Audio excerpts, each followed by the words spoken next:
we're going to teach you how to think at a higher level. When you think at a higher level, you're going to get better results based on this formula. Thoughts, feelings, actions, results. Better thoughts, better feelings, better actions, better results. How you can be the greatest salesperson on the planet.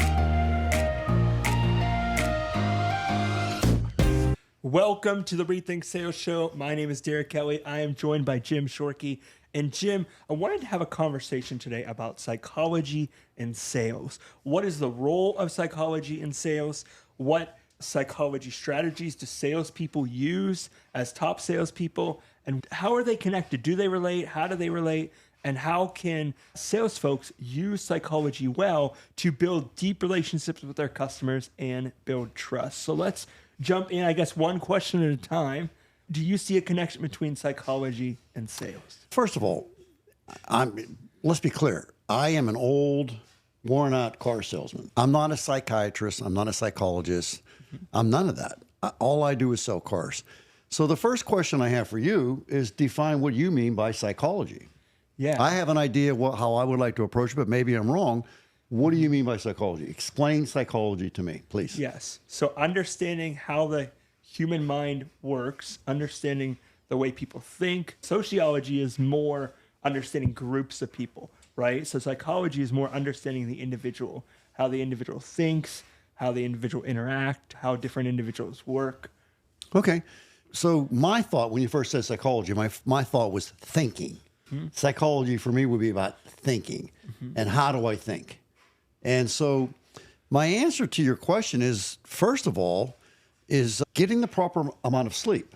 Now, this is going to sound a little wonky, but I got to get the proper amount of sleep, because if I don't get the proper amount of sleep, then I'm not going to be able to think in the best manner. So my sales day starts the night before, and I have very specific strategies for how I can make my sleep maximal. Okay, so let's assume I'm not going to get into that. The video is not long enough to discuss that. But research what are the best habits you can have to sleep really good and then go to work on those. So that's your job. Does that make sense? Yes. Okay, I sleep, I get up in the morning, and the first thing I do in the morning is I practice what is called gratitude. So I try to lay in bed before I get out of bed, and I think about all the different things that I have to be grateful for. And it sets the stage for the day in terms of my thinking.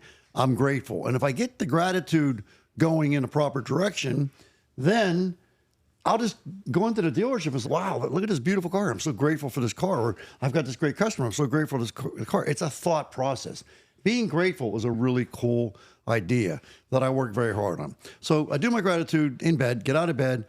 I do my push-ups. I do a very short little exercise routine. And then I work on hygiene.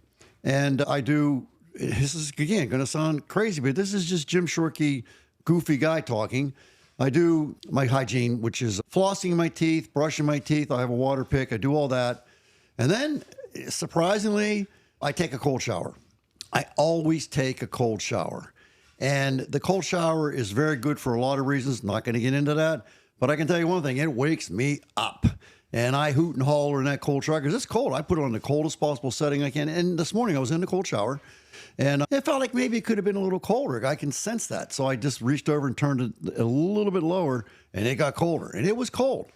And so while I'm in the cold shower, I do affirmations.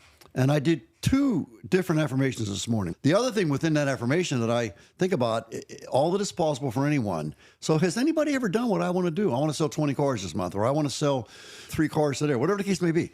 Whatever my goal is or goals are, have these goals/goal been done before? So I think about that. Now, what I want you to think about when you talk about the psychology of selling is I'm doing a pep rally for Jim Shorkey. I'm doing a pep rally inside the 40 trillion cells. And I'm getting pumped up. It's like a pep rally. It's like a spirit rally. So I'm rallying the spirit inside of me, right? Now I come out of the shower, and one of the best things that I do after that is just toweling off and drying off. It's almost like a massage. So I'm drying myself off, and I'm cold. I'm shaking. I get out, and now I'm going to get dressed. And you'll never feel so grateful for clothes as you do after a cold shower. So That's true. Now I'm done with a cold shower.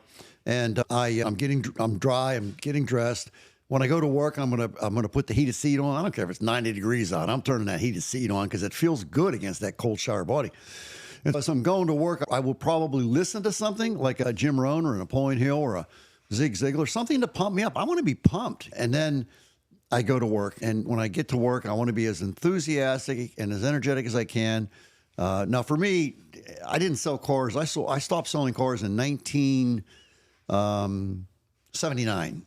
I started managing in 80, so I've been away from it for a long time. So my getting ready in the morning was getting ready to run a sales meeting. And so one of the things I did, and I would recommend all you salespeople out there, this is not a car sales talk, by the way. This is a sales talk, okay? Let's get some Rocky music on in the morning in that meeting. Let's get some pump-up music, Rocky, different Disney songs. So I want to get pumped up. And that's my thinking, right? And then once I get to that point, I want to remember, and this is the Jim Shorkey Family Auto Group. No matter where you're at or what you're doing, you have to have your own mission. But our mission statement at the Jim Shorkey Family Auto Group is number one, to love the customer. And I do mean love the customer.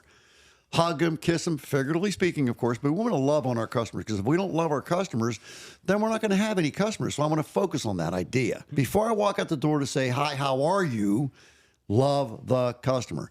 The second thing I want to focus on is to love my team. Without my team, I'm nowhere. You've heard the story of the self-made millionaire. No such thing.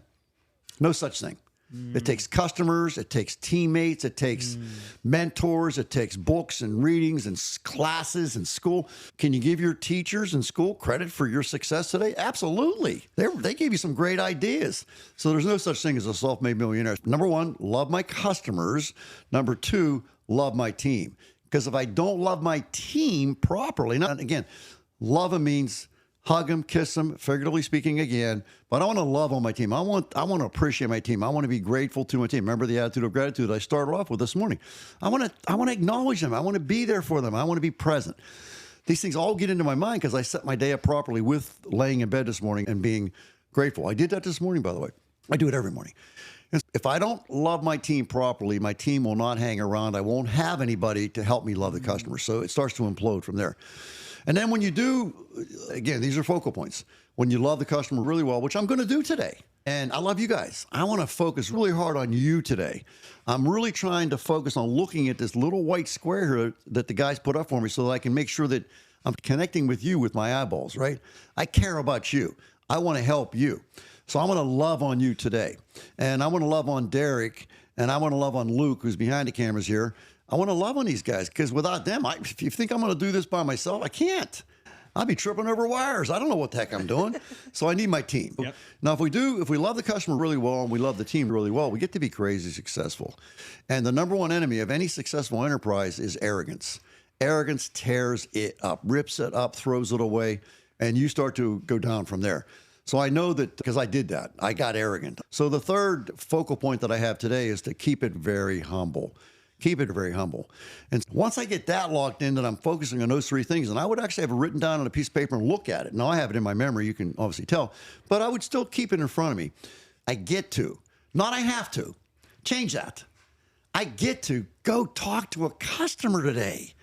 And I have a process that I'm going to follow, and hopefully you'll follow the process along with me. And I'm going to go out there and give this client the very, very best treatment I possibly can. And in the process of doing that, I'm going to grow the value of myself. I'm going to become more valuable as I do my process. I'm going to grow the value of my product. The product becomes more valuable as a result of my process. And I'm going to grow the value of the dealership. The dealership becomes more valuable as a result of the process that I'm going to implement today with my clients. And so those are my focal points. And does that sound like psychology? Yeah. And it sounds like a great start to what you're talking about, because I think most people would jump in right at the interaction with the client or customer. Yeah. And you're saying you're preparing beforehand for the day. Oh, man, absolutely. Instead of just, oh, man, Luke's coming in 10 minutes. I got to be ready. Yeah. What am I going to say? Yeah. You're preparing. But you forgot to brush your teeth. Let's be honest here. You got sidetracked. You forgot to brush your teeth. You didn't do your push-ups. You didn't even take a shower. So why does that matter?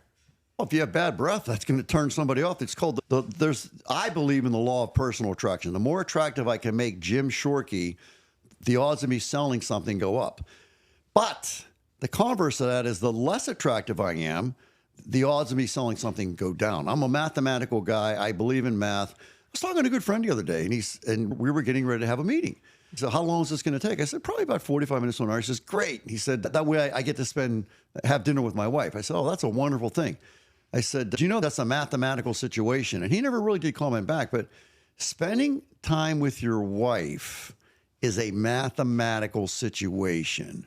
And you might question me, what do you mean math? We're talking about love. How could that be math?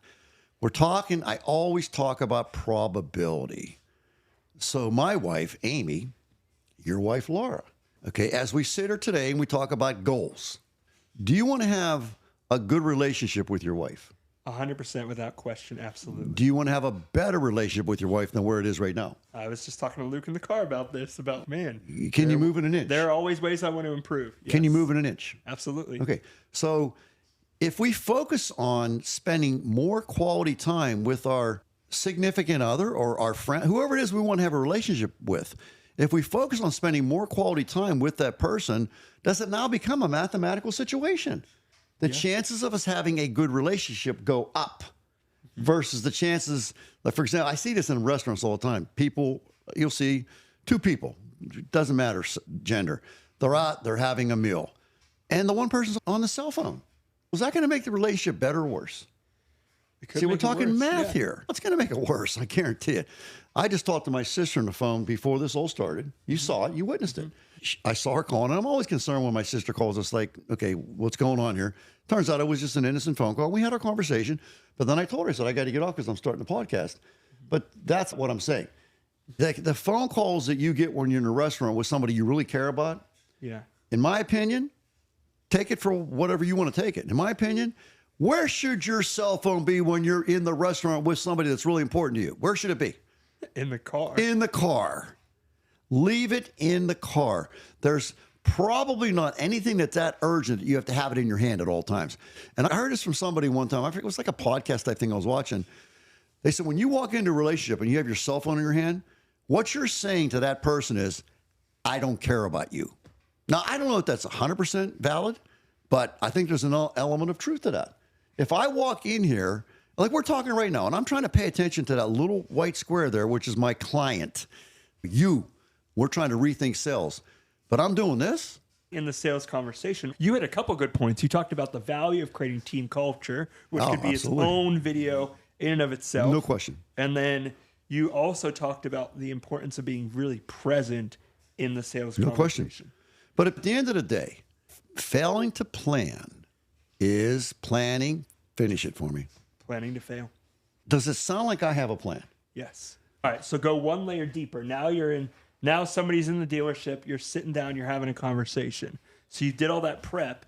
Now what is the psychology of selling? I have a process. I'm going to have a very preordained, pre-thought out. I know exactly what I'm going to do. I don't know that you want me to go into that right now. Yeah, probably not in detail, but I think if you hit it at a high level. Okay, I'll just go through. I'll go through a couple steps. Number one, most important thing is to have a proper greeting. And I don't mean every one of these is most important, so I'm going to say that every time. The most important thing in this moment is to have a really good greeting. Hi, my name's Jim Shorkey. Thank you so much for stopping in today. I'm so grateful. I'm so grateful. Would it be okay if I asked you your name? Derek Kelly. Derek Kelly.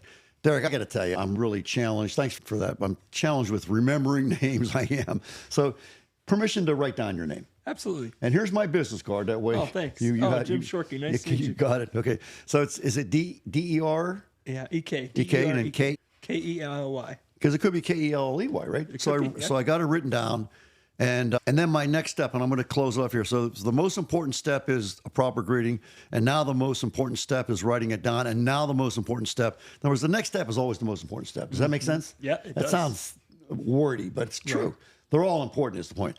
So I'm gonna make it very simple. I'm going to say, Derek, and you've heard me do this before, so I'll be brief. Derek, we have roughly 1,000 cars on the property right now. And I know you don't want to look at them all. That would take forever. So would it be okay if I asked you a few questions that I've thought out to help me narrow it down to just an idea of what we should be looking at today? Does that make sense? Beyond the obvious, let me rephrase that. So you're shopping for a car. Yep. You've owned cars before. I have. So the idea of owning a car, buying a car, shopping for a car, the whole car relationship, does that make sense? Your whole relationship with a car from cradle to grave, so to speak, okay? What's most important to you? Number one is safety. I have 3 kids, so safety is huge.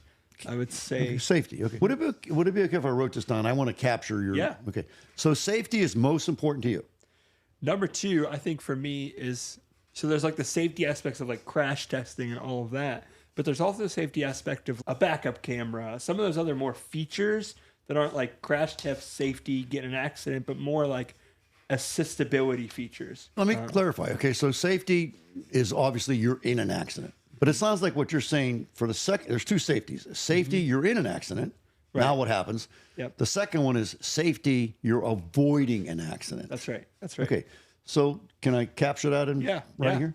What's next most important to you? Safety again, but I'd say from a different angle of features like all-wheel drive, 4-wheel drive, those pieces that allow me to go on some rougher terrain and make sure that we're safe.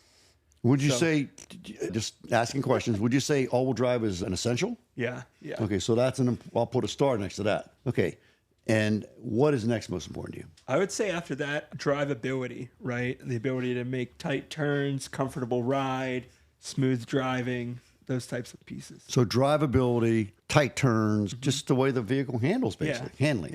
Yeah. Yep. Okay, and I would keep going until Derek stops me. So I may end up with 10 things, may end up with 20 things.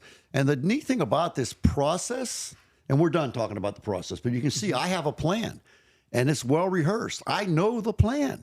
I know exactly what I'm going to ask him before he even comes to the dealership. And if I'm having a challenging time with my process, again, preparation, preempt, it'll what be if somebody written takes out. you out of your process? Oh, they won't. They won't. Jim's like, nope. They won't. You know how to do that. And I just don't have time. We don't have time for me to get into that. I have a plan. I have a plan for every single option that occurs. And it may be that they try to get me out of my process, and I'll have a way to handle that and get back to the process. But the bottom line is write out your process, or your team will have a copy of the process. And before you hit the customer opportunity, just review your process real quick. Put it in your pocket. And maybe there's a break where, for example, in our case, we had to go get keys for a car. So you go get the keys for the car and just look at your list. I have a list right now that I'm working on. It's a new list, and I'll show it to you later. I'll get my journal, and I have a list. I have a new list. You know how much lists mean to me. Yes. My to-do list and my to-not-do list. And so I'm working on something right now. It's the journey of Jim Shorkey, the guy sitting here right now, is lifelong learning. Continuous and never-ending improvement is part of that lifelong learning. Yes. And so I came across a book that I'm really intrigued with about energy and strategies to improve my energy. Imagine that, me having more energy. But I got these ideas that I'm now incorporating into my life. And it's very interesting. And I'll give you one. So I drink as a habit. We already talked about this, so I'm repeating myself. But you guys, we weren't on camera at the time. I drink 2 cups of coffee, very special coffee, every single day. And so the advice I'm getting is to switch out one of those cups of coffee with a cup of green tea. Now, I do matcha green tea, which is like the best of the best. So I have my coffee there, already finished it. And when we take a break, I'm going to go down there and get me some green tea. I already have it. What? You hear the plan? I have a plan. I know what I'm doing. Somebody asked me the other day, he said, would you mind going over your morning routine with me? I said, you got about an hour? I have a routine. I don't approach life randomly. I don't. So if I don't have a plan, as Derek said earlier, when you don't plan, you're planning to fail. You always have a plan. Right. Your plan is that you don't have a plan and you're going to fail. Another idea about which I wasn't really good at, quite frankly. When you go to work, if you're on time, finish it. If you're on time, Luke, finish it. If you're on time, You're late. you're late. Thank you. Luke, I'm disappointed in you, man. You didn't even respond. If you're on time, you're late. And so I was terrible at that. Because I was running red lights and going through stop signs to get there at 30 seconds before. And if I hit a pothole, I'm late. I wasn't good at that. I admit it. I was not. That drove my dad crazy. I was always like running through the door, throwing stuff down. I wasn't good at it. But I know I'm wrong. And so that's part of life's journey, is admitting that you're wrong. But seriously, as me mentoring you right now, if you're on time, you're late. Try to be there at 10 of, so that when you do get into a traffic jam, when there is an accident, you got a little bit of wiggle room to still be there on time. And so that's part of the plan, is to show up and ready to go. And that's why, again, back to the cold shower, the push-ups. I don't do push-ups for an hour. I'm talking about maybe at the best a 5-minute little routine. And by the way, on top of that, the cold shower, that is working out. I'm telling you, you're moving. And so when you get to your business, you're freaking ready to rock and roll. Put some pump-up music on in the car. I like to listen to self-help, but I also might play some rocky music, whatever the case may be. Be ready to go. Why do they have pep rallies? Why do they have locker room meetings before the football game? Why don't we do that in our civilization of career? Get jacked up so that when you arrive amongst your teammates and your clients, wow, this guy's really cool. And that's the law of personal attraction, which we really do subscribe to here. What can I do to make myself the most attractive version of Jim Shorkey? And believe me, I'm going to get you. I'm going to get you. I guarantee it, because you're going to want me. You're going to want to hear more. I'm going to get you. Jim, thank you for talking about the psychology and the thought process and the planning and the culture. And I feel like you dove so deep. So thank you, Jim. Thank you, guys. Please comment, subscribe. I know we get a lot of comments, a lot of feedback, both on Facebook and on YouTube. So thank you, guys. Thank you, Jim. And we'll see you on the next episode.